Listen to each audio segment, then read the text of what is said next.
Fala galera, tudo tranquilo? Hoje damos sequência à nossa série Cartas à Igreja, onde estamos estudando as epístolas, orientação para a vida da igreja segundo a vontade do Senhor. Hoje vamos continuar estudando a Epístola aos Gálatas, que vem da parte de Paulo, para acabar com essa divergência e discussões acerca da circuncisão e a incircuncisão. E hoje vamos continuar lendo no capítulo 3.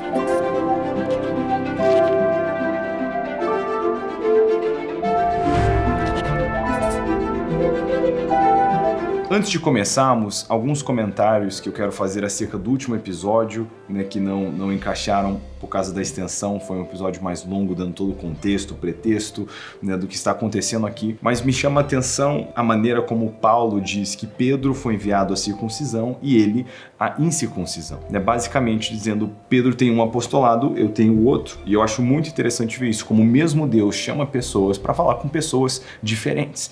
E quando nós estamos falando com um grupo específico que o Senhor nos chamou para falar, muitas vezes vamos ter estilos diferentes. E tudo bem, o nosso Deus, ele faz isso. Então eu acho muito legal a maneira como Pedro e Paulo, eles se complementam em vez de se compararem, porque assim é o corpo de Cristo. Dito isso, eu quero já começar a ler o capítulo 3. Aqui começa as pedradas de Paulo, então se o seu capacete estiver fácil, você já pode colocar ele agora. Ó Gálatas insensatos, quem vos seduziu?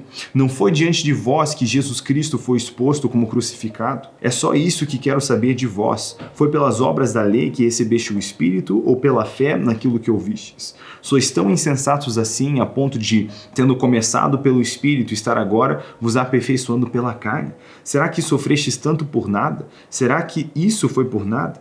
Aquele que vos dá o Espírito e que realiza milagres entre vós, será que o faz pelas obras da lei ou pela fé naquilo que ouviste? Então Paulo está falando agora com os Gálatas que passaram a crer, foram cheios do Espírito Santo, estavam tendo essa vivência agora no caminho do Senhor. Estamos falando aqui da região da Galácia, isso fica ali no meio da Turquia, então estamos falando de gentios e eles, depois de tendo começado essa caminhada no Espírito, agora estão tentando voltar, tornar a carne para sua justificação através de ritos cerimoniais judaicos que não eram esperados da parte dos gentios e mesmo com os judeus eles eram sombra de algo que estaria vindo. Sabemos que a circuncisão que o Senhor realmente deseja e espera é a circuncisão do coração e nós vamos falar sobre isso mais tarde, olhando para Romanos também. Mas ele traz essa repreensão. E eu acho que hoje a gente não lida, especialmente nós, nosso contexto, somos gentios, estamos aqui no Brasil, a maior parte de nós, alguns de vocês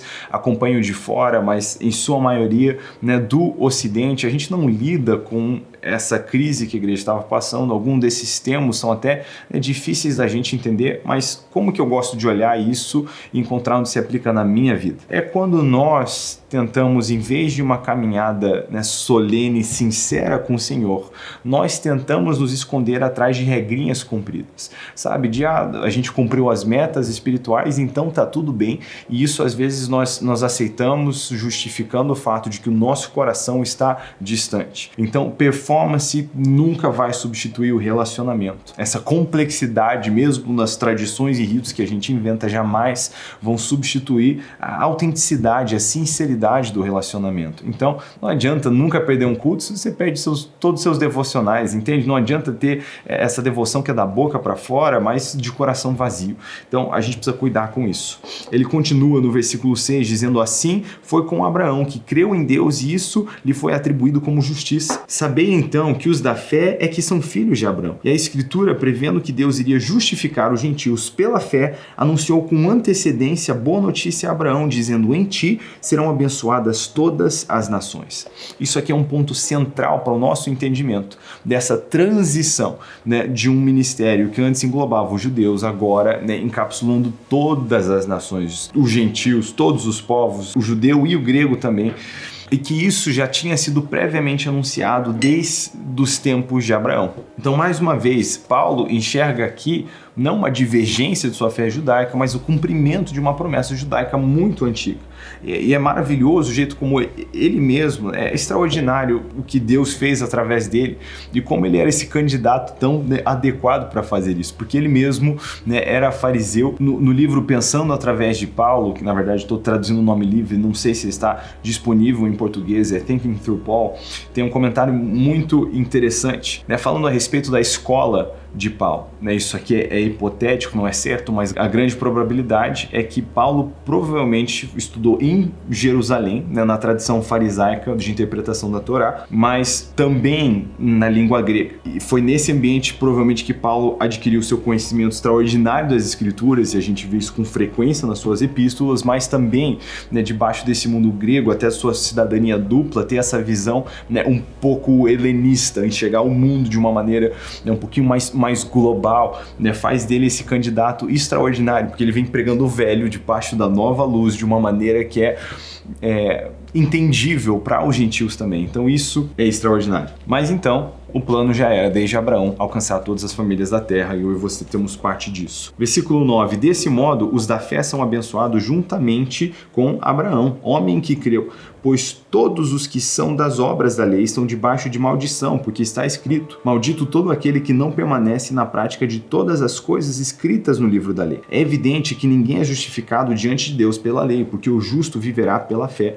A lei não vem da fé. Ao contrário, quer dizer, a lei não vem da fé. A fé vem através da lei, do nosso contato com a palavra. Sabemos que a fé vem por ouvir e ouvir a palavra de Deus. Então, é o caminho inverso. O que fizer essas coisas terá vida por meio delas. Cristo nos resgatou da maldição da lei, tornando-se maldição em nosso favor, pois está escrito: maldito todo aquele que foi pendurado em um madeiro. Isso aconteceu para que a bênção de Abraão chegasse aos gentios em Cristo Jesus, a fim de que recebêssemos a promessa do Espírito pela fé. Essa promessa do Espírito é algo muito indispensável para o nosso entendimento. Paulo faz essa associação com que essa promessa feita a Abraão tem a ver com a promessa de receber o Espírito de Deus. Mais tarde, falando aos Romanos, ele vai bater de novo nesse tema, que a circuncisão do coração, ela não é fruto da lei, ela é fruto do Espírito, é o trabalho do Espírito. Não é a lei que vai fazer isso em nossos corações, é o Espírito de Deus. Mas que a lei tem esse papel de alimentar a nossa fé e de nos conduzir ao Espírito,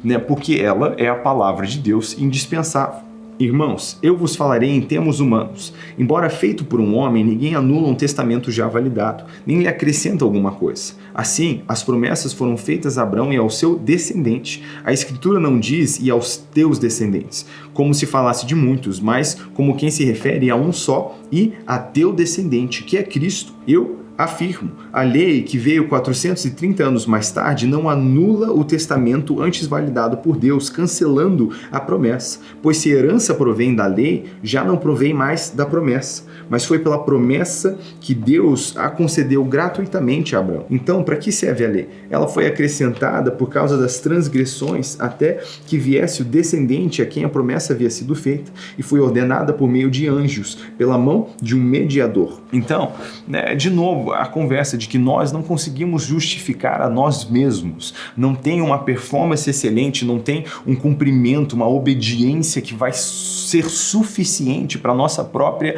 redenção, justificação, para que possamos caminhar nos caminhos do Senhor. Para isso nós precisamos de um mediador, que é Cristo, e essa é a promessa feita. E através do trabalho de Cristo nós recebemos o Espírito, que é o que traz a circuncisão de coração e nos faz um novo ser. Nós vamos ver ainda esse tema na conclusão da Epístola aos Gálatas, mas entenda isso, não existe nada que eu possa fazer sozinho. E é isso que Paulo torna claro. No versículo 20, entretanto, o mediador não representa apenas um, mas Deus é um só. Então, será a lei contrária às promessas de Deus? De modo nenhum, pois se tivesse sido dada uma lei que pudesse conceder a vida e a justiça, na verdade, seria pela lei. Mas a Escritura colocou tudo debaixo do pecado, para que a promessa fosse dada aos que creem pela fé em Jesus Cristo.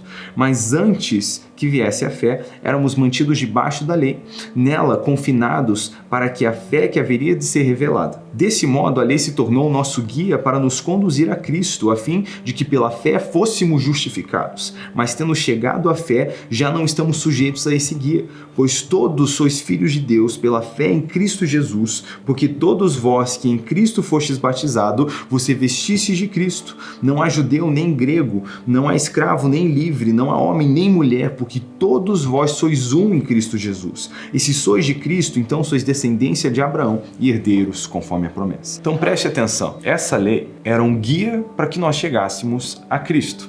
Foi isso que por um tempo, até que a verdade toda fosse manifesta através de toda a palavra, através de Cristo, né, era para ser um guia. Então hoje não existe essa sujeição à lei mosaica, né, como um guia, porque agora Cristo foi manifesto. Cristo trouxe uma mudança de lei e para entender isso eu quero muito sugerir um vídeo, né, dos fundamentos doutrinários falando sobre a mudança de lei, uma leitura complementar também, Graça Transformadora, que traz um entendimento extraordinário, né, falando desses períodos de diferente lei, debaixo de diferente conhecimento, mas houve essa mudança. Então agora não existe sujeição a isso, porque entendemos que é pela fé que somos justificados. Mas lembra que a gente começou pelo Tiago, que foi a primeira epístola, dizendo que a fé vai nos levar a um comportamento. Então, às vezes, vendo Paulo falando de obras e Tiago falando de obras e fé, a gente fica confuso. Mas, de novo, Paulo está falando contra uma obra que substitui a fé. E Tiago está falando que uma fé verdadeira vão trazer obras. Então, a ótica precisa estar alinhada do que vem primeiro. Essa orientação que Paulo está trazendo aos Gálatas, e ela é válida para nós, que nós precisamos caminhar pela fé.